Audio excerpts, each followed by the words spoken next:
If you're still in school, you might be preparing for your final exams.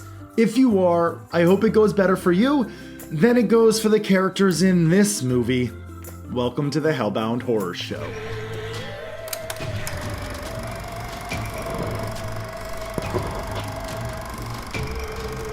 Final Exam is part Animal House and part Halloween. You have this blend of sorority and fraternity slice of life mixed with a silent, stalking killer picking off teens one by one. Being a slasher film released in 1981, Final Exam has some stiff competition. Some of the best slasher films of all time were released in 1981. So how does Final Exam stack up? Well, it seems that the popular opinion on the internet is that this is a pretty bland slasher film. It seems that people's biggest gripe with the film is that it doesn't have any blood or gore, and yeah, they are totally right. If you need blood and gore in your slasher film, then this movie isn't for you. As for me, it never bothered me. I know people hate this movie, and I know I'm in the minority for saying this, but I love Final Exam. Like, a lot. But before I gush over this movie, let's go over the plot. Final Exam's opening shows exactly what this film is. It's a ripoff, and it isn't trying to hide anything. The music is very reminiscent of Halloween.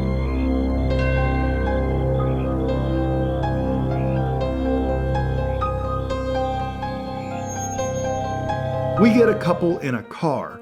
The girl gets a bad feeling about being there, but of course the guy is being a horny jock and just wants to take advantage of her. I love you. Do you love me? We hear some noises outside of the car, and we get to the first death right away as the jock is pulled from the vehicle and stabbed multiple times. We then cut to another college where we meet our cast of characters. And you know what? Most of these characters have heart and are really enjoyable to watch. My two favorites are Wild Man and Radish. Wild Man is this fun-loving, dumb, beefy jock. He's over the top, but he's memorable. And Radish is basically Randy from the Scream franchise. He's a bit self-aware. He isn't as meta as Randy is in Scream, but Radish does believe that there could be a killer after them and becomes the voice of reason. No, better. A mass murderer. 2 kids were snuffed while parking at the lake. Oh, you call that a mass murderer? 2 lousy people? Well, it's a small school. You have to enter that into the equation. The plot is pretty simple from here on out.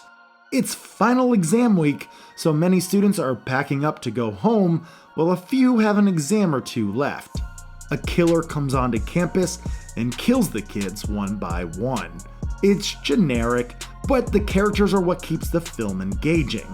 There are small antics throughout the film, but they aren't the real meat and potatoes of the story. I should mention the most controversial part though. Early in the film, the students are taking their exam for chemistry, and all of a sudden a van pulls up, and there is a mass shooting on campus.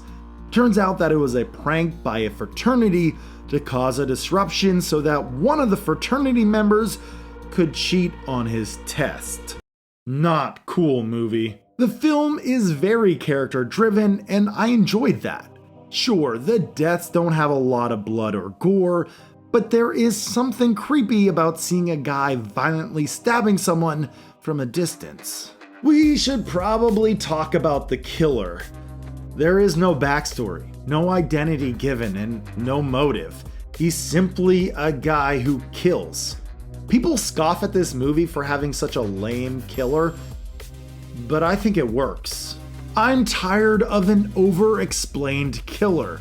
Either they magically go crazy, or they all have some deep-rooted traumas.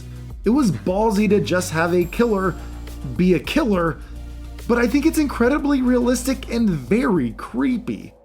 I wouldn't want all slasher films to follow that formula, but it works here. When Final Exam was released, it wasn't original. People in 1981 were looking for the next slasher film to push the limits and boundaries, much like Friday the 13th did. Being a slasher fan in 2021, I know what I like. There's a certain formula that I gravitate towards. I want more films like Halloween or other early slasher films. I want to take that nostalgia trip with something that might be a little bit newer to me. I don't care that Final Exam isn't original. I actually prefer that it isn't. It has that feeling and vibe of early slashers and doesn't deviate from the path. Even though I never watched Final Exam until I was in my mid-20s, I got a nostalgia rush. The feeling that I felt was much like the feeling I got when I watched Halloween for the very first time. It's something that is very hard to explain, but all I know is I loved it. I loved Final Exam when I first saw it, and I loved it when I revisited it for this review. Normally when making and writing these reviews, I skim through the movies, but in this case, Final Exam had my full attention from start to finish. I believe it's highly overlooked and underrated.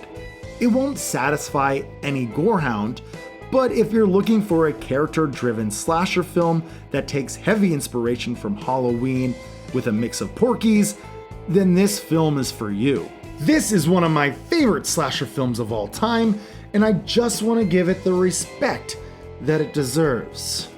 And that's all I have for tonight. So, as always, thank you so much for watching. Stay healthy, stay safe, and take care, everyone.